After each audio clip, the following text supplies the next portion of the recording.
Listening Exam 1, Part 3. Extract 0. Example. It's quite a problem in everyday life.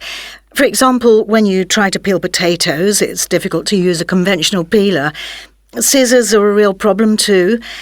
When I was at school, because it was a long time ago, they tried to force us to write with our right hands instead. It made life much more difficult for us. I used to get terrible marks. I kind of assume that things are different now and that it's okay for the kids to do everything they need to with their left hands. Extract 1. You know, there used to be this fantastic shop in the West End which has everything for lefties.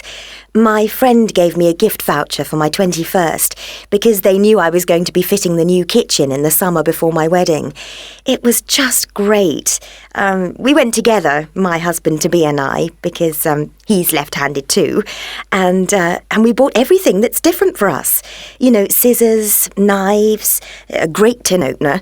Robbie got some gardening tools. Lots of things that you wouldn't think are a problem, but it can be ever such a pain, you know. Extract 2. When I was about 15 or 16, I started playing the guitar, and it was just really hard because I had to try and do the chords with my left hand and pick the notes with my right, and it just felt back to front. And then it was awesome because I saw this picture of the Beatles and I realised that Paul was a lefty too.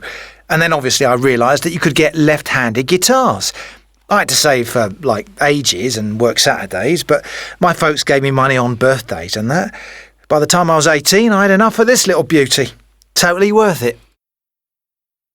Extract 3. Now, this is a very interesting picture. It's an absolutely delightful self-portrait drawn in pen and ink when Dürer was about 22. He's looking at us with a slightly amused expression, wearing a flat cap and with his long hair falling to his shoulders. Now, what do you notice about his hands? Yes, it appears that he is left-handed, as he is holding his pen and is poised to draw, but in fact it is myth that he was left-handed. Like so many artists of his time, he drew or painted himself looking in a mirror, and thus painted a mirror image of himself, reflected through 180 degrees. So what looks to us like his left hand is in fact his right. Extract 4. Oh yeah, it's been a great advantage for me. There are far more right-handed tennis players, and they find it harder to play against a southpaw, that's a left-handed player like me. I can return what to a right-handed player would be a backhand as a forehand, and that's usually a stronger stroke. I can also swap hands because actually for everyday things like writing, I'm right-handed. It was my first coach who got me to play with my left to give me that little extra something in my game. I guess you'd say that I'm ambidextrous. Extract 5. Do I think it makes us different? I don't know. When you meet someone who is, then there's a kind of immediate recognition, and you tend to say, "Oh, are you left-handed too?" I don't think it makes that much difference, although there are lots of famous people who are left-handed, but then again, there are lots who aren't.